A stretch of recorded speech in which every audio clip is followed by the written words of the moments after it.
আসসালামু আলাইকুম রহমতুল্লাহ। প্রিয় দর্শক, আপনারা স্ক্রিনে দেখতে পাচ্ছেন নির্বাচন বিলম্বিত করতে পিআর বানিয়ে দিচ্ছে জামাত মেজর হাফিজ।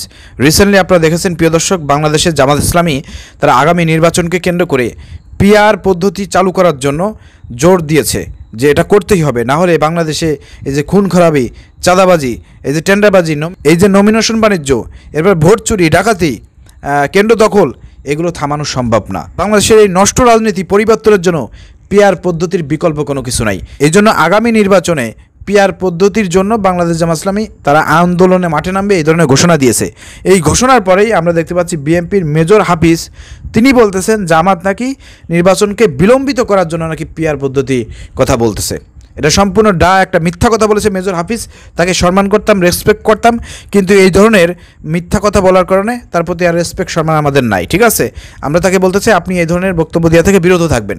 দেখেন, এই যে গাজীপুরে যে ঘটনা ঘটে গেল, ভিডিও ধারণ করার কারণে, হামলার ভিডিও ধারণ করার কারণে একজন সাংবাদিককে কিভাবে দুর্বৃত্তরা তাকে হত্যা করলো ছুরিয়াঘাত করে, কয়েকদিন আগে মিটফোর্ডে যেভাবে হত্যা করলো পাথর মেরে, এরপর সারা বাংলাদেশে যে চাঁদাবাজি, সন্ত্রাসী কর্মকাণ্ড, ন্যায় বিচার নাই, ধর্ষণ হচ্ছে, কোনো ন্যায় বিচার নাই, এগুলোর মধ্যে দিয়েও কি আপনি আগামী নির্বাচন সুষ্ঠু হবে বলে আপনি মনে করেন?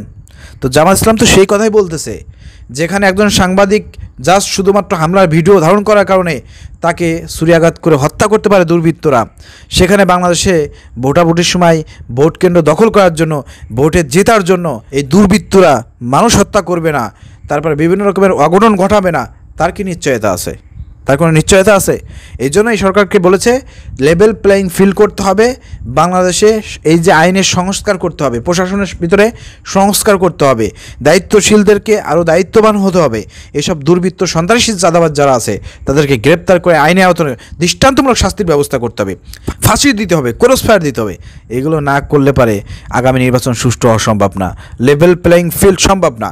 এই জন্য জামাত ইসলাম জোর দিয়েছে আপনি লেভেল প্লেইং ফিল্ড না থাকলে পারে মানুষ যদি ভোট কেন্দ্রে যাইতে না পারে, ভোট কেন্দ্র যদি আওয়ামী লীগের সময়ের মতন দখল হয়ে যায়, ভয়ভীতি সৃষ্টি করে দেয়, তাহলে এই নির্বাচন দিয়ে কোনো লাভ আছে?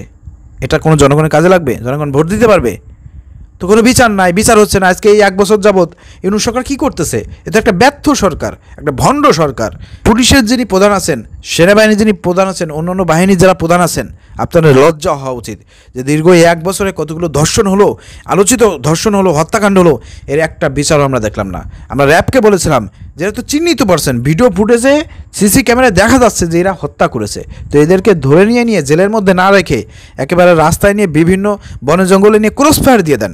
এদের দুনিয়ায় বেঁচে থাকার কোনো অধিকার নাই। কিশোর গ্যাং যে পরিমাণ আজকে সারা বাংলাদেশে তারা রাজত্ব করে বেড়াচ্ছে, এদেরকে বিভিন্ন জায়গায় আমরা দেখতে পেয়েছি সিসিটিভি ক্যামেরার মাধ্যমে, তো তাদেরকে ধরে নিয়ে ডাইরেক্ট ক্রস ফায়ার দেন।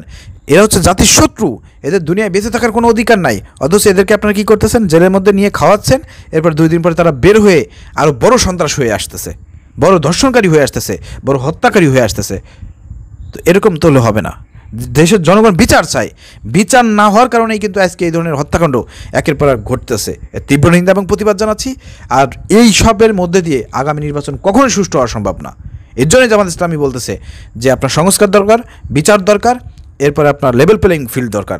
না হলে বাংলাদেশ জামাত ইসলামী কোনো নির্বাচন মেনে নেবে না, দেশের জনগণ মেনে নেবে না। প্রিয় দর্শক, এ বিষয়ে আপনার কী মন্তব্য? প্রিয় দর্শক, মেজর হাফিজের এই বক্তব্য আপনি কীভাবে দেখছেন? প্রিয় দর্শক, মেজর হাফিজ যে বক্তব্যটি দিয়েছে জামাতের বিরুদ্ধে, যে নির্বাচনকে বিলম্বিত করার জন্য আপনার জামাত পিআর পদ্ধতিটি সামনে নিয়ে এসেছে, বিষয়টা কি এরকম? আপনি কি তাই মনে করেন, নাকি আমি যে যুক্তিগুলো দিলাম, আমি যে কথাগুলো বললাম, সেগুলোকে আপনি সঠিক মনে করেন? একটু কমেন্ট করে জানান, ভিডিও শেয়ার করে দেন।